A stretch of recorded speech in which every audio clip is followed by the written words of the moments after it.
Hi everybody! And for today's video ay ayan yung nakikita ninyo na si Sheila ay namumulot ng flower dahil gusto niya ngang magpa-picture na may hahagi sa kanya yung flowers. At dahil we support each other nga naman ay papakita ko sa inyo kung ano yung mga behind the scene nung kinukuha na namin siya ng picture. Sibe!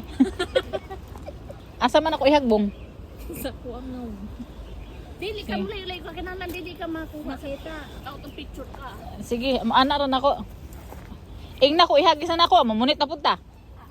Mamunit at di biyang kanang kuan ba kanang singanan ni kanang saga niya. Tarungan mo akong position.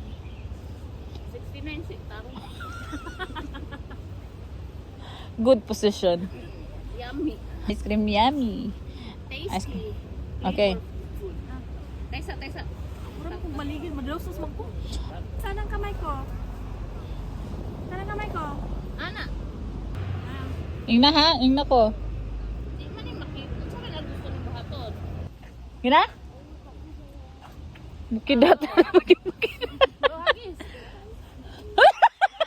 And it's a fail nga dahil hindi umabot yung flowers. So mamumulot na naman kami ng mga flower o yung mga petals na mga ganyan o yung mga ganyang mga may pula-pula kasi nga hindi umabot dun sa mukha niya. So ulit take 2 na kaming magpicture sa kanya. Dahil tinatry hard nga namin na mapicturean talaga siya na may parang nalalaglag na flowers o yung mga petals sa mukha niya. Kaya uulitin namin at hanapan namin ng paraan dahil lahat ng bagay ay may paraan. Tingnan ko ha.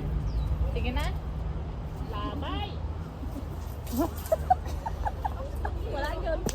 Wala ba? Saba. Saba. Wala yun. Bilog. Tigda na. Untung dapat niya kabawa. Dapat lapitan mo siguro yun.